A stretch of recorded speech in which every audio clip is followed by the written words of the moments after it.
Hi, I'm Jim Lovell, retired old astronaut. I did 4 space flights back in the 60s and 70s. And if you want to ask me a question, I'll be glad to answer it. Just merely, I spent some time in NASA. I really enjoyed my time there, my 4 flights. I think there were 2 highlights that I really had. They're different in respect. My first really highlight was going to the moon for the first time on Apollo 8. The first time 3 people saw the far side of the moon. The first time 3 people saw the Earth as it really is. You know, a grand oasis in the vastness of space. That was, to me, one of my highlights. And of course, the second highlight of my time was to take an almost complete disaster and turn it into a successful recovery on Apollo 13.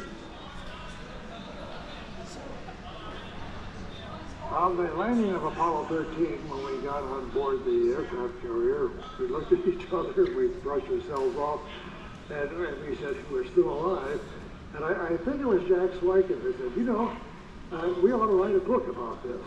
And Fred said, yes, you know, all these things happen, superstition and everything else.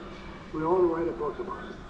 Well, years went by, and suddenly I got a call from a film by the name of Jeffrey Kluger. He was a writer for the Discover magazine. And we decided to write the book on Apollo 13.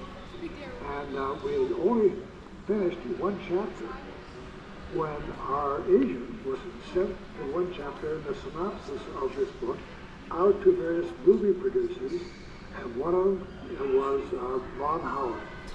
And it just so happened that one of his people working with Ron Howard was the son of one of the flight directors at NASA who had worked on Apollo 13. And so this son went to Ron and said, look, this would make a good movie. So before we knew it, Jeff Kluger and I went to California, spent a day talking to Ron Howard about the movie, and I could tell the more and more we got into it, the more and more excited he was. So Tom Hanks played my part, and that is how the movie got started.